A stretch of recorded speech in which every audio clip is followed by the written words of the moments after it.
Welcome back to the Holosky podcast. We are your hosts. I'm Steven. And Kyle. And it is another wonderful Monday, Holo Cult. Hopefully the show kicks the work week off on the right foot. Because everybody knows that fuck a day job. Facts. That is an absolute truth that we are growing accustomed to. Yeah. I'm going to continue down my path here of weird shit falling from the sky. Like I did a couple weeks ago with the meat rain. I've got something else here for you that's pretty interesting that I'll get into after all the business. Full cans of soda. Full cans of carbonated beverages falling from the sky. That is not true, but... That would suck. Unless you could catch them and you were thirsty. That might pan out. And if they were chilled, I'd be for it. But to get to that, we got to get through the business. So check us out at all our socials, Facebook, Instagram, YouTube, Twitter, TikTok, Discord, Reddit. Search up the Holosky podcast, and you will find us there. The biggest, most important piece of news we've got is the 40 and Airwaves Ultimate Podcast Conference. This is a full weekend event, $50. You get Friday night hanging out with us, kind of laid back, chill. Saturday, all day. We've got podcast panels. We'll each be doing a live podcast, meet and greets. And then Sunday, we'll have a fabulous pancake breakfast for you all. $50 for the whole event. There'll be a cash bar there.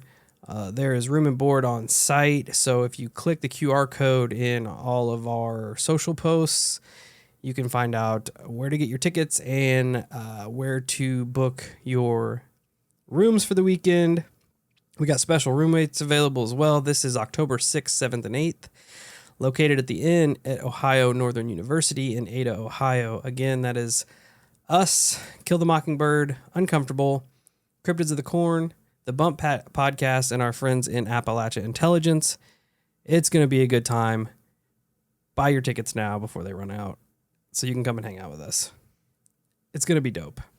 Let's go, nerds. Come on, nerds. Let's make this successful so this can be a continuing thing in the future.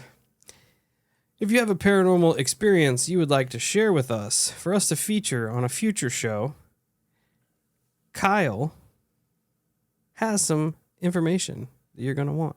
I can let you know what to do. He's got the deets. I got it for you. You can write your story out. You can record your story. Shoot it over to the email, which is going to be holoskypodcast@gmail.com. You can also call or text the holophone, which is going to be 1-618-556-0837. It's also the number we use for night shift. So remember it. Write it down. Take pictures of it. Use it. Use it. You can send stuff to Before us. you lose it. That's right. You can send stuff to us, which is going to be P.O. Box 145, Field, Illinois, 62031. Send us all types of strange shit, cool shit. Doesn't matter. Just send us cool stuff. Yeah. Any way that you can get a hold of us is preferred. Yeah, just do it. Yeah. Just do it. I did. It's not trademarked. I'm going to go way off the path here Uh-oh. of the normal show. Uh-oh. I found some interesting little snippets of information that have absolutely nothing to do with the show, but I just feel like I need to put it out there. Like fun facts? Yes. I found that one of the earlier mass producers of Ouija boards was a toy company here in St. Louis from like the 1920s. Hell yeah. So if anybody has any info on St. Louis Ouija boards, I've posted in the Discord, but I forget the actual name of the company. I would like to get my hands on one. I found one on eBay, but A little pricey. a little out of my price range. That is okay, here they are. It is a vintage. They're called the Wilder Manufacturing Company, St. Louis, Missouri. The board is a Michi Manitou board. There's one on eBay for $888. Cool. That I will not be purchasing. But that means there are more out here. So I'm on a hunt for one of these OG old ass Ouija boards from St. Louis because pretty cool. It's local and it would be dope to hang on the wall. If anybody sees one of these out in the wild, a wilder in the wild, think of your boy. Yeah, hit us up. Think of your boy. I also found out a weird thing about Venus flytraps. Okay. Fucking strange. They're vampires. They are not. Oh. But they might be aliens. Because they're I can see only that. native to I think it's a 60-mile radius around Wilmington, North Carolina. That's the only place you can find them? That is the only, you can replant them and they will survive, but they are only native to that one spot. I did read that there are populations, I'm not sure if they're native or not, if they've just been retransplanted and they're thriving in southern Florida and in Washington, but they are only native to that spot in that 60. That's weird. I figured they would have radius. been in the jungles. Right? I also read that there was a meteor strike there in that area. I've read two different things, like, no, there wasn't. Then I read, yes, there is. So people are kind of trying to attribute them to as an alien species. I can see that. Where they're only, I forget what it is. Like if they're the only kind. the only one in their genus, there are other plants that devour insects and shit, but they're the only like legit Venus flytrap. And it's weird that they have the name Venus flytrap. It is a little weird. That has nothing to do with today's story. It's just like an octopus. Yeah. They're aliens too. Yeah. They probably came on the same Giant fucking squid. meteor. Come on. Fucking duck-bill platypus. Yeah. The jackalope. Yeah. See? Giraffes. Yeah. Giraffes are weird. That's what I'm saying. Big ass necks. Big ass necks. But if you like, now that I got that out of the way, I just felt like I need to share that with people. Like that's From now on, you got to do it like a guy at work used to do it. He'd just look at you and go, "Did you know?" That might be a new segment if I Yeah. can find some weird shit. Did you know The segment? Did you know segment. But if you'd like to support us after that, which you probably don't, because I don't blame you, we do have a Patreon where we release extra content, and you can go check it out. We have like over 50 extra episodes over there and a bunch of other stuff. You can go look at it. We got the store up, holoskypodcast.com. There's all kinds of good stuff over there. The new shirts dropped. We got some stickers dropping. Go and peep that. We also have a Venmo if you'd like to drop some pocket change in there to support all of our vices. We appreciate you. Best thing you can do is share the show. Share it everywhere. Again, like I said, we're going to start making a big push here to try to kind of push the show up to the next level. We'd really like to be in a position where we can create more content for you all and focus on some other avenues, start doing some more YouTube stuff, but we really have to push the show to get to that point. Yeah, I'd like some free time to be able to practice my cry chops. Yeah, Kyle is a karate man. Yeah. So that being said, the more we can get this show out there, the better. You can also go to wherever you listen to podcasts and leave us a 5-star rating and review, and I will gladly shout you out when I find it. Today's comes to us from our friend Hiccup4. Hiccup says, awesome, 5 stars. Just found this pod going back and listening from the beginning, loving every second of it. Well, Hiccup, first off, thank you so much for the kind words right off the rip. Secondly, if you're enjoying those first shows, it gets way better. Yeah. Because it's like 2 different podcasts from 4.5, 5 years ago. Absolutely. That's to now. So you can tell we kind of really get in our stride and get in our comfort zone here after a while. But those first ones, a little rough. We're trying to find our footing there. A little on the rough side. But we appreciate you anyway, Hiccup. Thank you for the kind words. And we're glad you found the show. From that, I'm going to jump right into our listener experience of the day. It comes to us from our friend John. John's title is Aliens in the Bedroom. That's never a good title. No. Ever. John says, hey guys, just want to start by saying I'm loving the pod. I've went back and started listening from the beginning. Currently I'm on episode 54. It's crazy. That's like 200 episodes ago. I know. That's nuts. Anyway, I grew up in southern Illinois in a little town called Carmi. I've always had an interest in UFOs and that sort of stuff. Back then in the late 90s, probably around 98, I had an experience in the house I was living in. I was probably around 19 years old then, so I was still living with my parents. Now let me tell you, this house was creepy. an old 2-story farmhouse. There are several experiences that I had there, not just me, but others also. But the story I'm about to tell you is just one of few. So the house was next to a small town airport. Nothing bigger than a Cessna could land around there.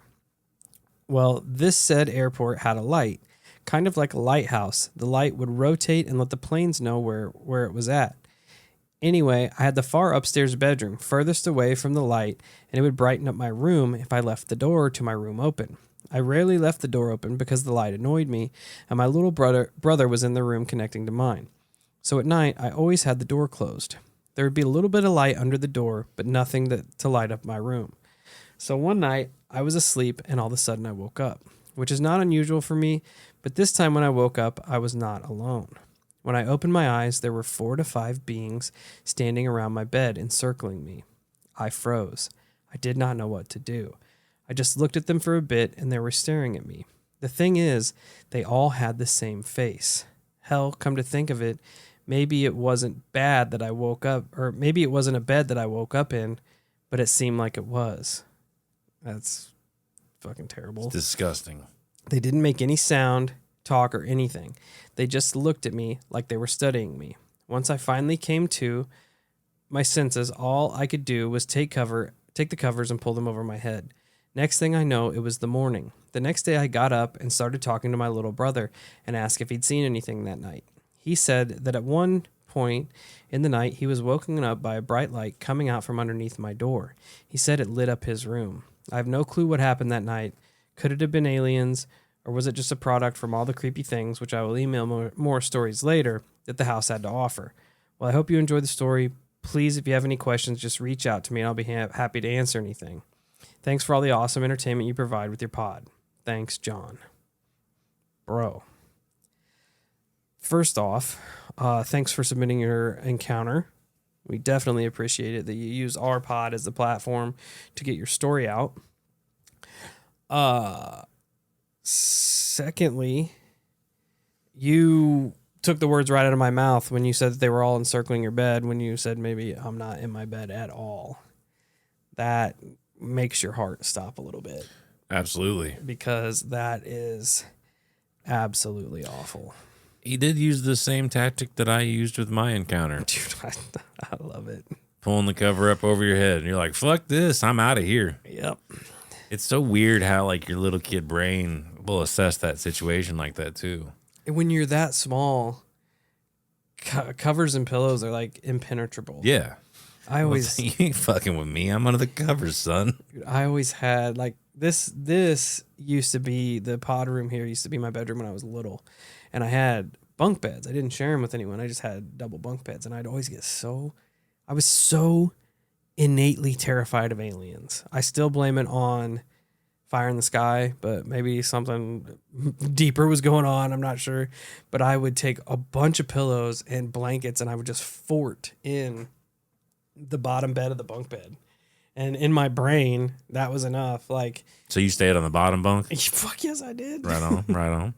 Because I could fort myself in, and then they wouldn't bother me. Like, for some reason, they couldn't get through the blankets, or maybe they wouldn't see me. But you'd still be scared as fuck because you didn't know it was on the other side of the wall. Yes. I remember being like 6 or 7 years old, and I would lay in here, and I would cough and cough and cough till my mom would get up to check on me because I was too scared just to get up and go in her bedroom. But I just had something in my throat bomb, that's all. Yeah, I'm not feeling real great. Yeah. But I am definitely curious as to more of your encounters and such. And maybe we can reach out and book an interview so we can go over the whole thing. I think it'd be really beneficial for the Holocult to hear it like from your point of view instead of me just reading it, I guess. So we'll probably reach out and get in touch to hear more about your stories. It's creepy, man. Fuck aliens. It's definitely creepy. Well, with aliens, man. I know they're a hot talking point right now. It's weird how he like didn't get ultra scared seeing all 5 of them there, or 4 or whatever many there was. And the fact that they had the same face is That's just weird too. Really creepy.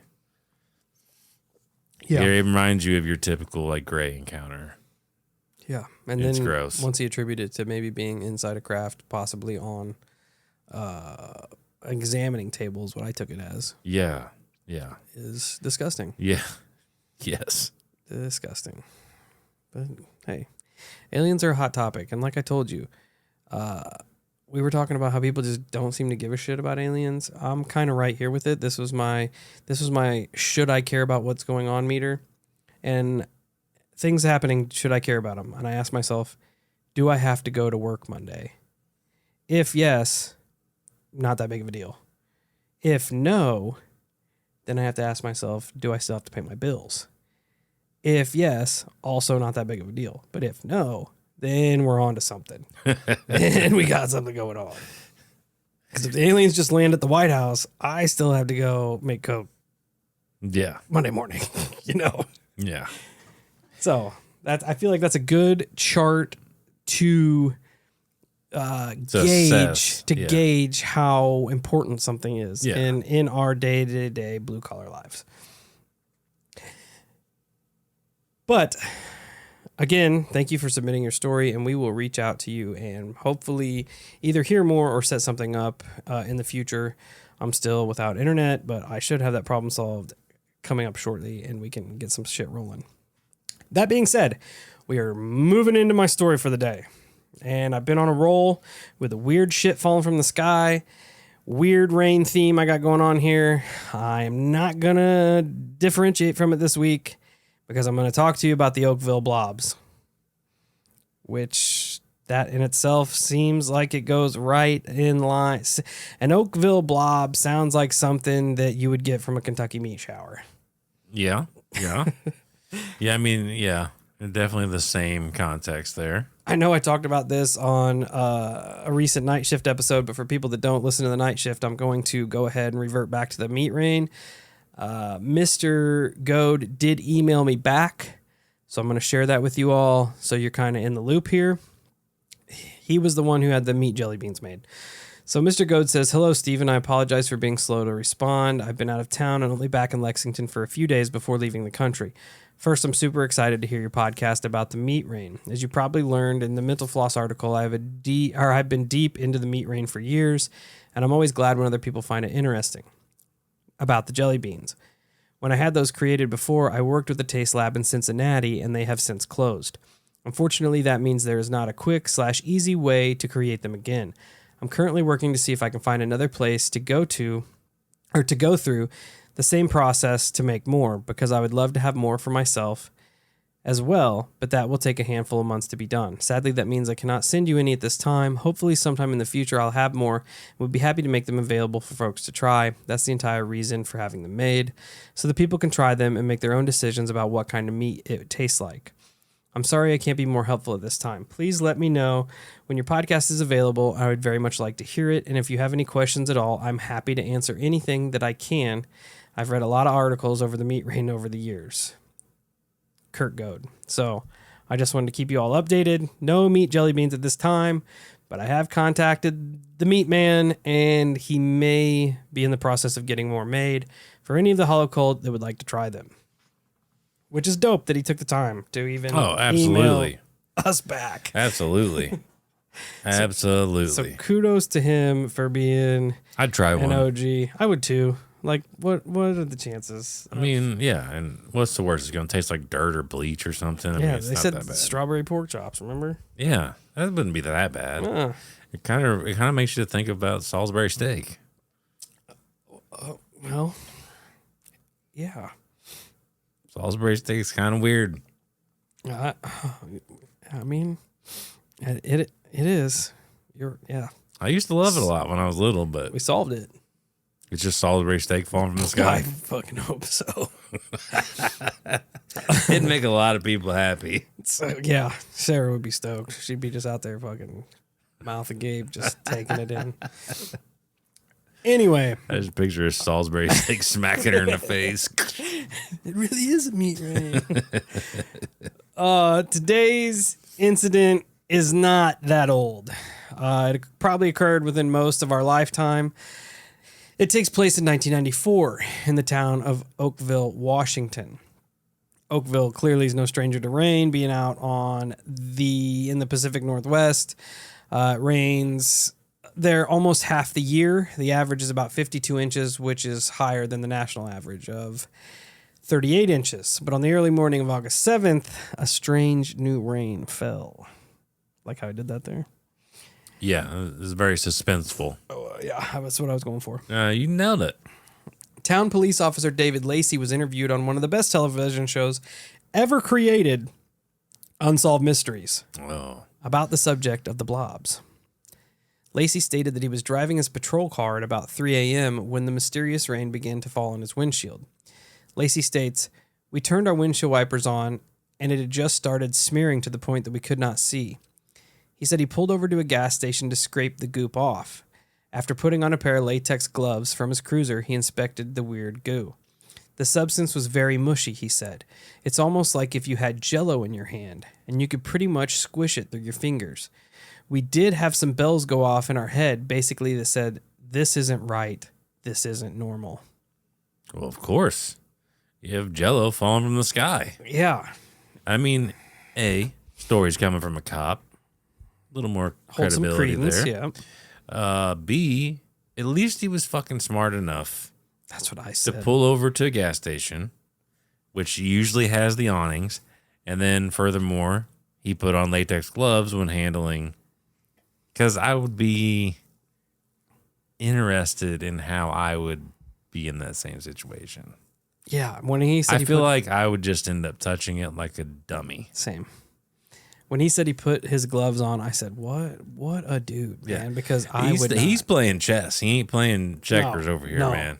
Me, dude, I'd be like, "What the fuck is this? Yeah, what is this?" Another town resident, Dottie Hearn, recounted the event. Quote, "It looked like hail laying on top of the wood box and everywhere else. So I just went over and I touched it." Yeah. Same, Dottie. Yeah. Same. Oh, yeah. But after Dottie touched it, she realized it wasn't solid at all, but the same gelatinous mystery that Officer Lacey had encountered earlier that day. It was definitely strange, but it wouldn't be the last appearance of the blob. Over the next 3 weeks, the blob would fall 5 more times over an area of 20 square miles. So it wasn't a singular occurrence. That's weird in itself. And it did slightly move locations every time it blobbed. Yeah, it wasn't like the meat rain over just a small area. Yeah. 20 square miles is a pretty good. It's a good pretty chunk. good swath. Yeah. Did it like legitimately cover 20 square miles every time it rained blob, or was it like within this 5 miles over here and then tomorrow it was in that 5 miles over there? I think that's more the assessment that the 5 times it rained, it wasn't over 20 miles, or 20 square miles, but the occurrences happened within. Right, gotcha. Like smaller spots within is what the way I take it when I was reading. This is where it starts to get bad, right? Uh-oh. So not but a few hours after the blobs fell to the ground, people began reporting strange flu-like sicknesses running through the area. Both Officer Lacey and Dottie were among folks that fell violently ill. They reported having difficulty breathing, blurred vision, and extreme vertigo and nausea. A resident named Maurice Gobley said, "I got sick, my wife got sick, my daughter got sick, everyone that lived here got sick." Another resident, Beverly Roberts, stated in an interview that everyone in the town contracted the strange flu-like symptoms, and they lasted for quite a while. She's quoted in saying, "Everybody in the whole town came down with like a flu, only it was a really hard flu. It didn't last 7 days. It lasted 7 weeks, 2 to 3 months." She also stated that many animals that came into contact with the blobs also fell ill, and multiple family pets ended up dying after being around the odd fall. Man, because that doesn't sound like the past 2 years. Dude, how fucking strange. Definitely is that? weird. And just hit out of nowhere. Officer Lacey remembered being violently ill. He says, "I was to the point where I could hardly breathe. I started to put it together that possibly, whatever the substance was, it made me violently sick, like I'd never been sick before, to the point where it just totally shut me down." I don't know I wasn't there, so I can't make a proper assessment. But it almost puts you under the impression that it doesn't necessarily make you sick by touch. Yeah, because they said there were multiple accounts of people saying everyone in the town was sick. Yeah. Even they didn't state you had to touch to be sick. Yeah. Because the old lady, she touched a bare hand. The cop didn't. Yes. Still got sick. I mean, I guess there could be residue regardless. You could, I mean, eventually you probably did it not touching it, but it's weird that it kind of gives implications that it was airborne. Like, say, like it hit the ground, released something, got everybody sick. They dip their toes into that territory. Let's say it gives you a little bit of like a military weapon biotest feel. Yeah, like the crazies kind of thing going on. Yeah. Unfortunately, Dottie was in even worse shape. She remembered, I started feeling dizzy and everything started moving around and around. And then it got worse. And as it did, I became increasingly more nauseated. Them talking about it reminds me of you being sick not too long ago. Oh, yeah, absolutely. Well, that's what I was saying. I mean, not only did it hit on me, but it hit on kind of symptoms of the past couple of years. And I don't know. It's just kind of strange. I was thinking the same thing. Like I said, and we know the origins of that. And it definitely gives me some type of testy feel. It's bizarre, man. And, you know, she may have done worse because she did barehand it too. Yep. In fact, only an hour having noticed her symptoms, Dottie was found by her daughter, Sunny Barclift, collapsed on the bathroom floor. She was conscious, but barely, and extremely weak. Her daughter said that she was cold to the touch and drenched in sweat and extremely pale looking. She's quoted in saying, she was cold, drenched in perspiration. My mom had been vomiting. She had extreme vertigo, and she complained that she had difficulty seeing. Her vision was extremely blurry.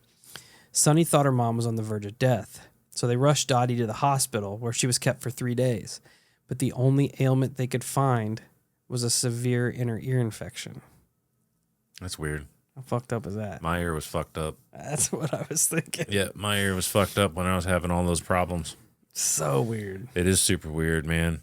I don't know. I mean, I don't ever rule anything out, especially when it comes to knowledge and the manipulation of stuff. They're always messing with that shit. You know they are. And we would never know. No, absolutely not. It's just really bizarre that it fell out of the sky in this like jello blob form.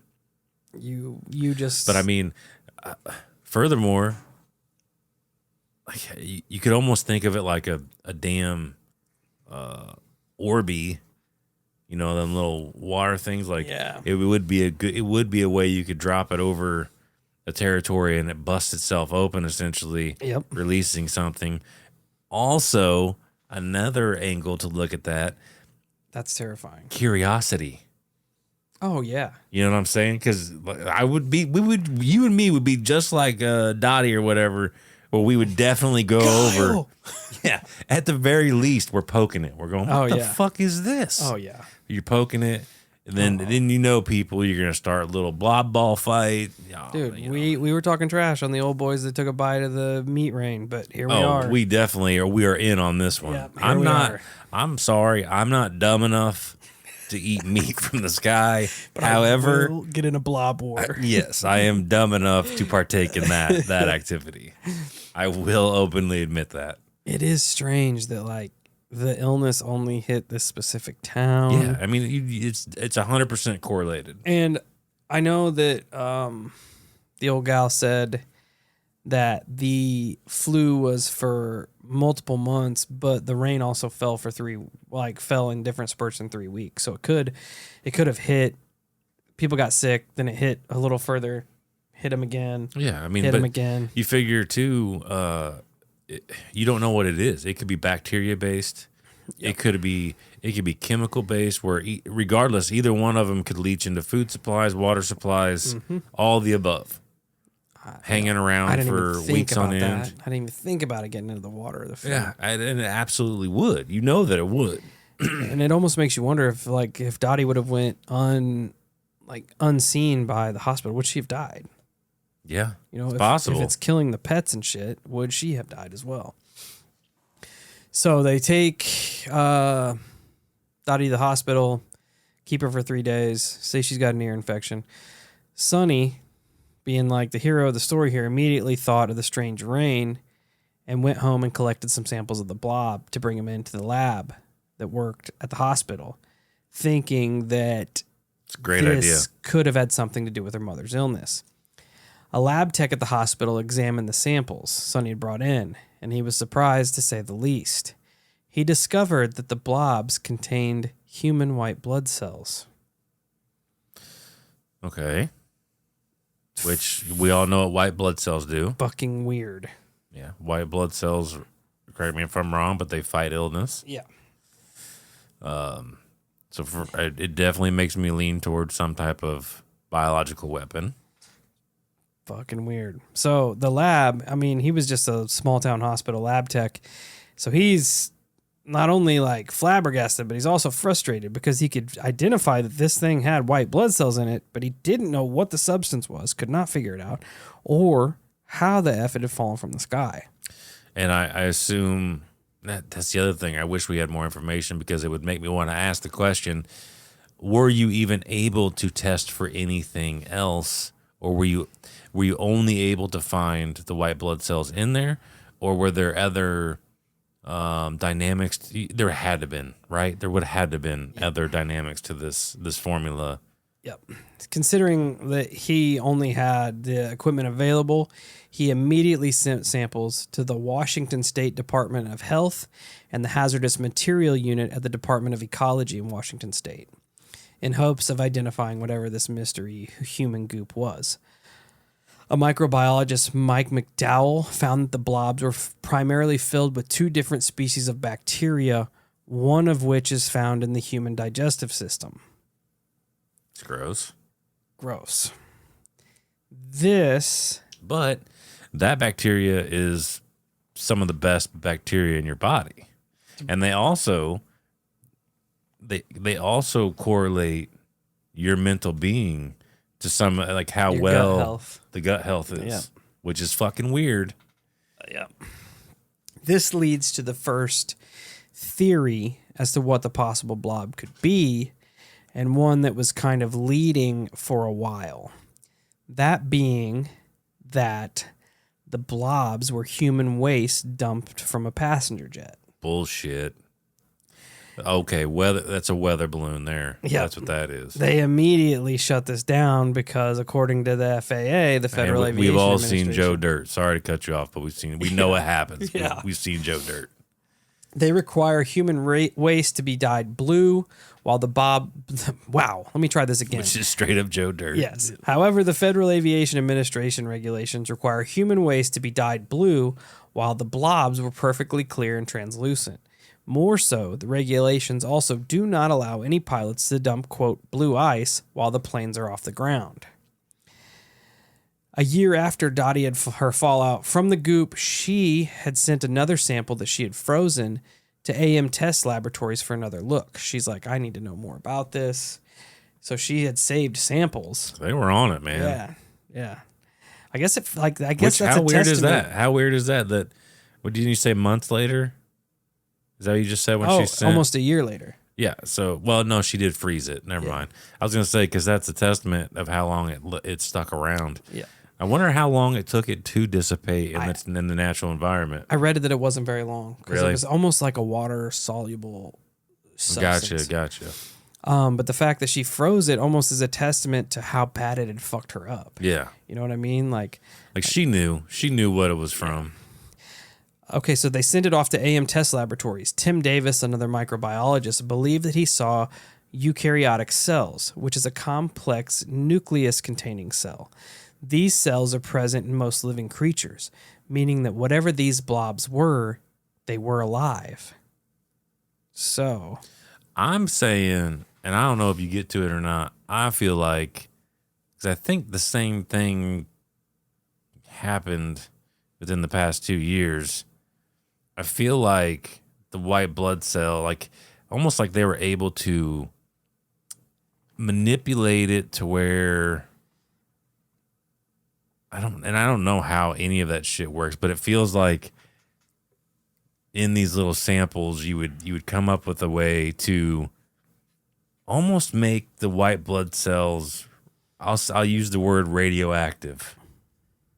Like where when it came into contact with you, if it got inside your body, it would manipulate or not manipulate, but like reproduce in a way and kind like of attack yourself. yeah, like almost convince the other white blood cells like, oh, hey, I'm going to download the programming from this white blood cell and that's going to put me in overdrive and it's going to really fuck the body up because now I'm overreacting to every little thing, like, you know, and making this hardcore response, you know, because I didn't realize it, that when they give you vaccines sometimes they would actually put a poison in that vaccine to make your body hyper response to the virus that's also in the vaccine. That way it attributes like something negative. Yeah, you'll put the flu in there in your body, and your body would normally react to it in a way of like, I mean, this is bad, but it's not that bad. But that's not the goal they're looking for. They want the body to annihilate the flu.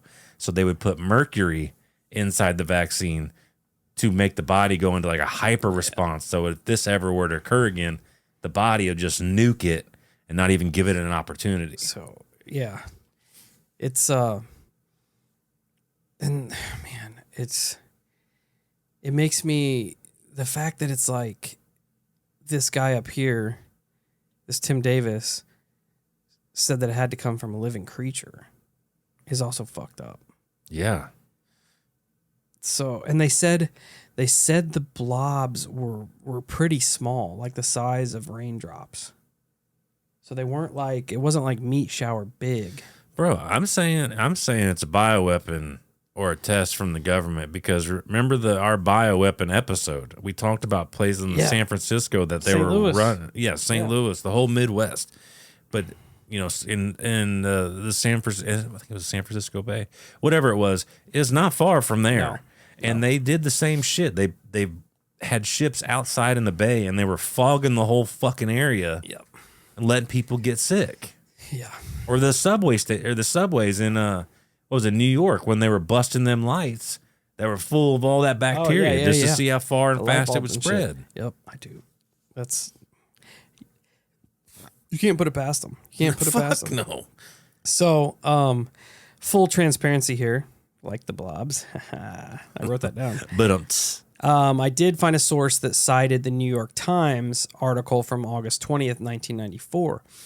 It stated that another scientist by the name of Mike Osweiler of the Washington State Department had taken another look at one of the samples and found, quote, a number of cells in various sizes and two types of bacteria in the blob, which coincide with the other findings. But he was unable to identify them. He did note that the cells did not have a nuclei, significant enough to mention because it directly refutes the claims that the blobs contained human blood cells or were from a living creature, which in fact do have nuclei. So per usual, we have multiple scientific claims refuting one another. Yeah, we got back and forth no now. suitable answer. Yeah, which, like we've stated before, like that's all going to get wishy-washy anyway. So now it's perfect, right? Because now you just created two camps. Yep. And you have each camp now has a quote unquote reliable source to fall on. Yep. And they go, well, no, this guy said it's not, and this guy said it is, and now it's just a back and forth bullshit game. And the fact that dude came in so quick, like August 20th wasn't that much longer from when this happened. Right. And he's in here, he's like, nope, it's not what you think it is. Yeah. Also, don't worry about it. Shout out to Dottie. I feel like you're the MVP of the episode because you guys made all the right moves. Oh yeah. You froze the shit. You kept the shit. Like, you are the MVP. And she raised Sunny right, because Sunny was on it. She's like, man, mom's sick. She's collapsed. I need to take her to the hospital. She's like, you know what else is weird? You know what's a weird variable here? This fucking blob shit. Globs that fell from the sky. Yeah. No, the MVP's right there. Like, you guys killed it. Yeah.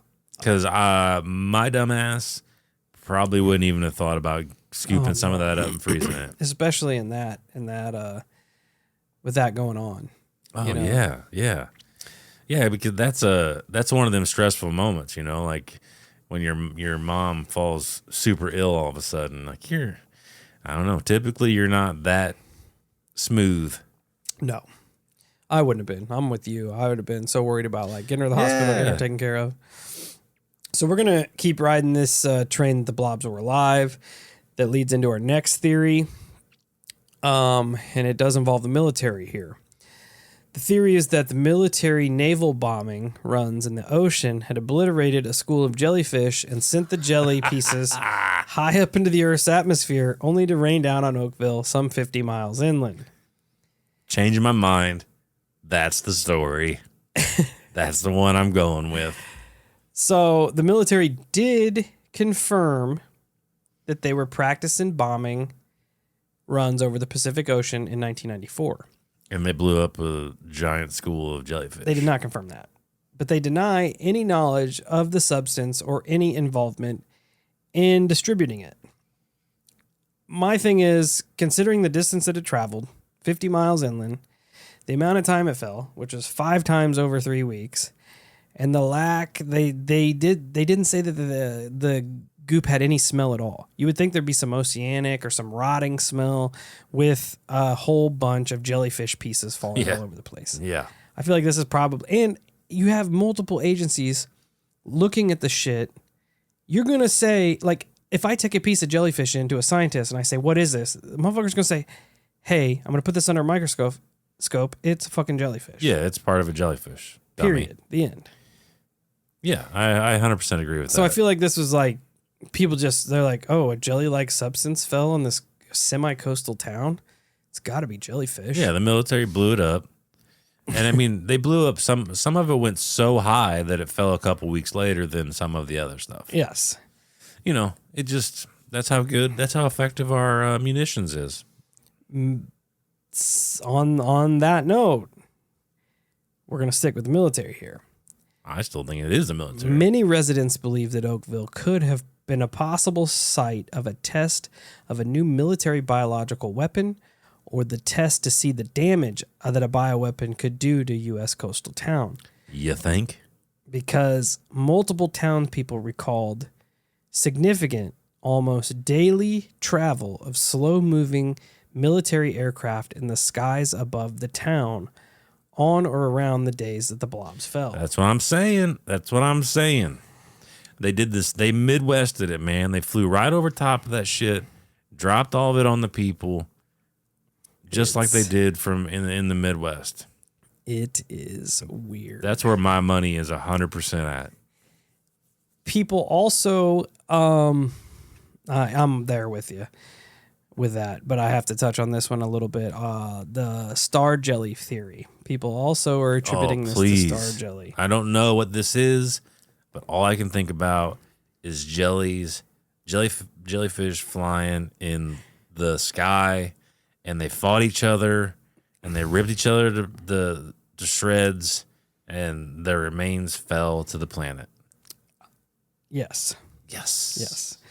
So for centuries, as far back as the 1300s, there have been reports or similar substances to the Oakville Blobs falling to Earth. It is referred to as star jelly or astral jelly or astromixin, and it's named after a legend that this substance falls to the Earth after meteor showers. I'm going to go right to the Wikipedia article here and just read from it because it's got some cool information here. I'm also saying that we should make a Holosky jelly and call it star jelly. Yeah, that's money. That's where I'm at, That's dog. money. We can have some sick ass PB and star jelly sandwiches. Serving it up at 40 and airwaves. Peanut butter and star jelly sandwiches. In a weird coincidence, I did see some TikToks about these giant like creatures in the sky, and I also saw maybe I was listening to YouTube about legitimate like NASA videos of seeing giant jellyfish like creatures above the atmosphere. Let's go. But that has nothing to do with here or there. Back to it. Star jelly, according to Wikipedia, is a gelatinous substance sometimes found on grass, less commonly in the branches of trees. According to folklore, it is deposited on Earth during meteor showers. It's described as translucent or grayish-white gelatin that tends to evaporate shortly after having fallen. Explanations have ranged from it being the remains of frogs, toads, or worms, to the byproduct of cyanobacteria, which is our old friend Nostoc from the Meat Rain episode. Yeah. They're going back to that. To also being the fruiting bodies of jelly fungi or masses of amoebas known as slime molds. So the earliest report of star jelly is from the 1300s. Damn. Mentions Stella Terra, Latin for star of the earth or earth star. One John of Gadsden's is mentioned it in his medical writings, describing it as a certain mucilaginous substance lying upon the earth, and he suggested that you use it to treat abscesses, which is weird that it Very had sussy. a medical substance. A 14th century Latin medical glossary has an entry for euligo, described as a certain fatty substance emitted from the earth that is commonly called a star which has fallen. Similarly, an English Latin dictionary from around 1440, it has an entry of stair slime, which is Sterrerslyme, with the Latin equivalent given as a sub. That means the term falling or shooting star. In Welsh, it has been referred to as prwdrysur, meaning rot from the stars. Star rot is what they need to call it, because that's pretty badass. dope. That is pretty dope.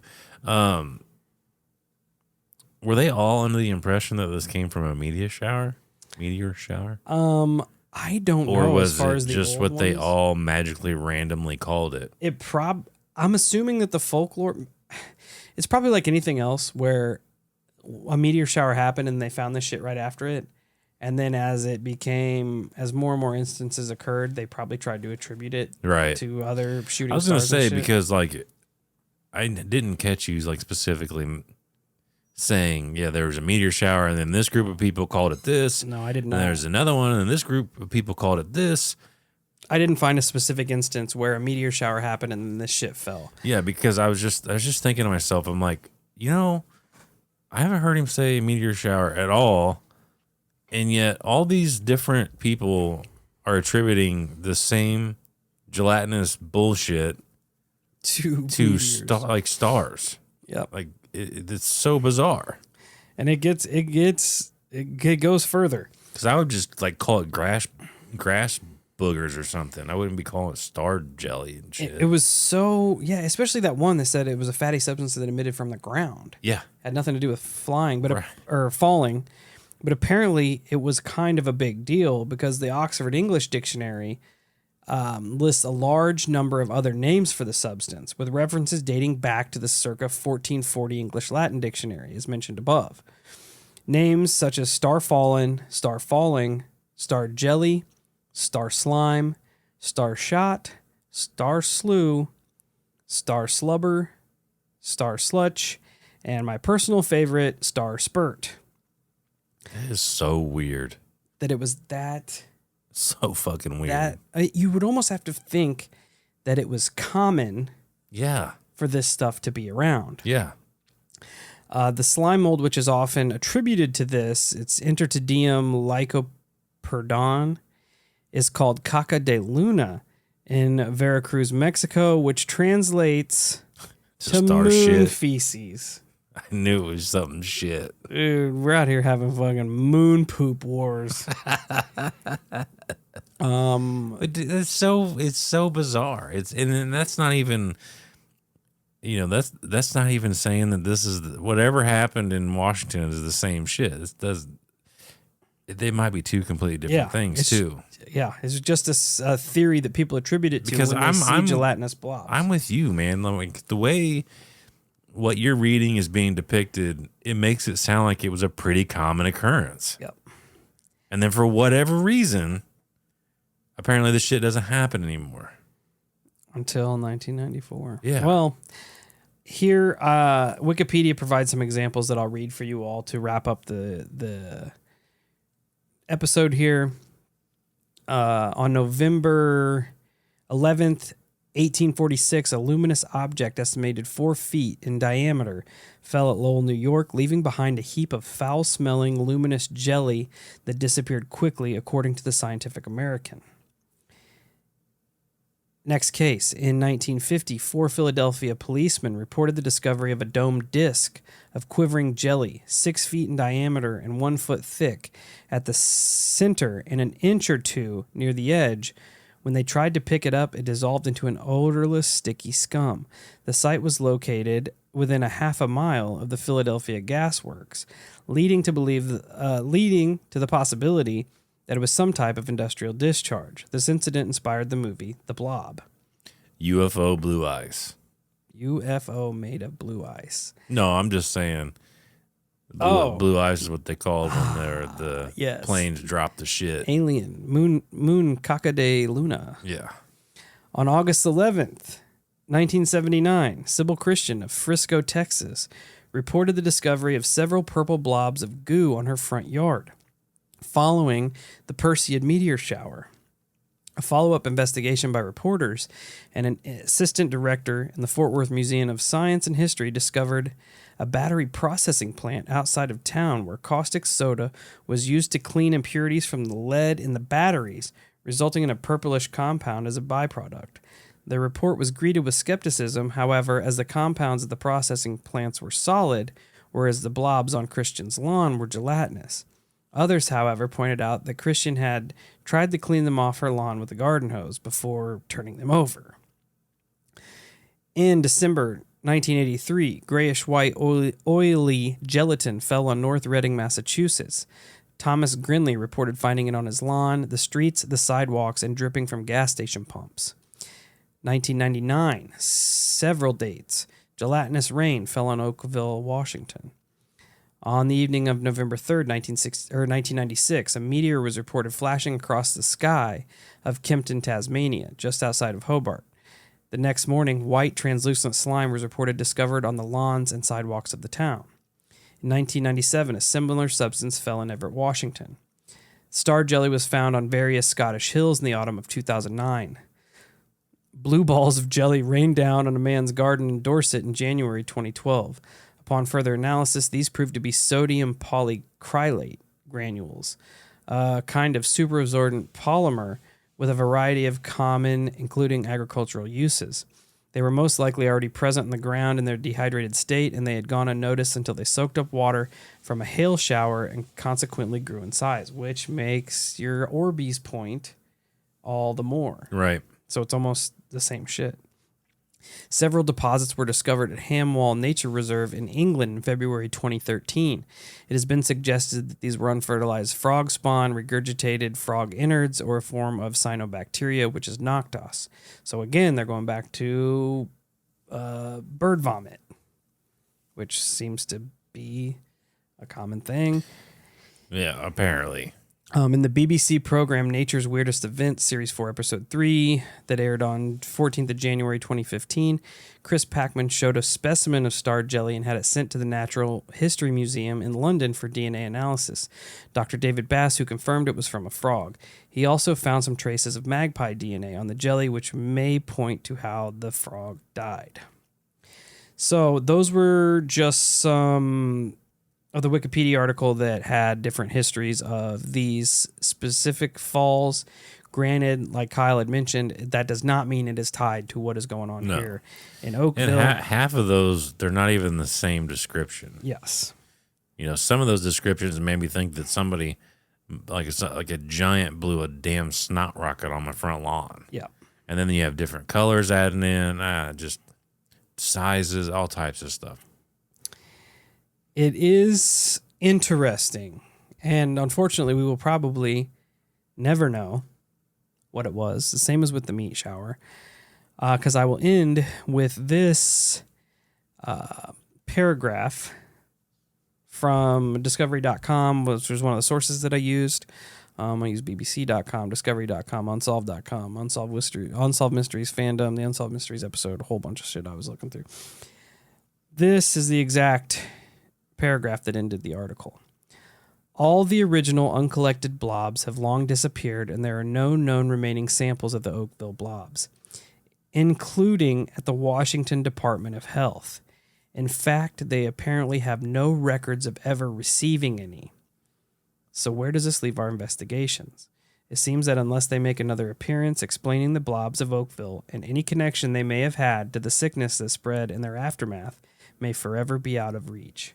How much does that almost solidify the fact that something fucky was going on? Yeah. That not only do they not have any fucking samples left, but they also didn't take now any I don't have any records. Okay. Bro. Whatever. You know fucking damn good and well that there were records and they probably got fucking expunged. Yes, they're gone now. Shut up. Especially Come on. when people started getting sick and almost fucking dying. Absolutely. I'm like, whoa, hold up. We better back off this one real fast. Hey, you know what I think? The government's like, have you guys heard of nostoc? Yeah. That cyanobacteria. A bunch of birds puking and shit. I'm telling you, the birds around Kentucky and Washington, they have shitty gag reflexes. Yeah. Let me tell you what. And they all puke at the exact same time. It's just Get out of here. It's strange, man. The world is a strange place, and you hear stories like this which come across as being so odd and so out of pocket and so paranormal, but then you start to look into them and they could have very human origins. Good word. And very worse consequences. Yeah. I would more so have it be, yeah, this shit fell from a meteorite and it's making people sick. Oh yeah. Because there's no human connection there. Yeah. As opposed to it being, hey, the military's fucking around. Yeah, absolutely. I'm in the exact same boat because it's just like the meteor thing is just it's out of your control. There's nothing you can like. It sucks, right? It's no different than a tree falling over on your fucking car. It sucks. But it happens. Yeah, it's just like it's just in that weird cycle of life that you just have to accept, you know. But then, like you pointed out, that if it is the government or the military or black ops or whomever, yeah, that's malevolence. Fuck yeah, it is. That's just people out there being a dick, dude. And I love that the fucking military's like, yeah, we were doing bombing runs over the ocean. Yeah. They failed to mention we were also flying planes over the town. Yeah. The entire time that this was going on. Yeah. Like, get out of here, you fucking nerds. DTA, baby. Don't trust anyone. Do better. But I thought that we would go down that path since I was looking in the meat shower and these kind of connect as opposed to like being far off from one another, because some of the main subjects of what these could possibly be are the same, like the nostoc and the frog shit and all that. But that wraps it up. Again, there's tons of articles out there for you guys to check. Like I said, I use discovery.com, bbc.com, unsolved.com. There is a episode of Unsolved Mysteries out that shows the actual interviews with some of the people I mentioned in the episode. So go and check them out. If anybody, I know that wasn't that long ago, if anybody lived in Oakville and the show gets on their ears, and you recall this particular incident, I'd have been 10 years old at the time, so I definitely remembered it. Hit us up, because I'm curious. I'd like to pick your brain a little bit, talk about the sickness, talk about the jelly. You know the deal. But thanks for hanging out with us this week. Tune in next week, same hollow time, same hollow channel. Hang out with us on Tuesdays for the episodes of The Night Shift and Wednesday nights at 8 p.m. Central Time on YouTube. Come over and kick it with us on the live. Me and Kyle just kind of shoot off at the mouth and take some phone calls. It's awesome. But until then, check us out at all social medias: Facebook, Instagram, YouTube, Twitter, TikTok, Discord, Reddit. Stay safe. Stay weird. And again, if shit starts falling from the sky, do not put it in your mouth. And be like Officer Lacey and use gloves if you're going to squish it around.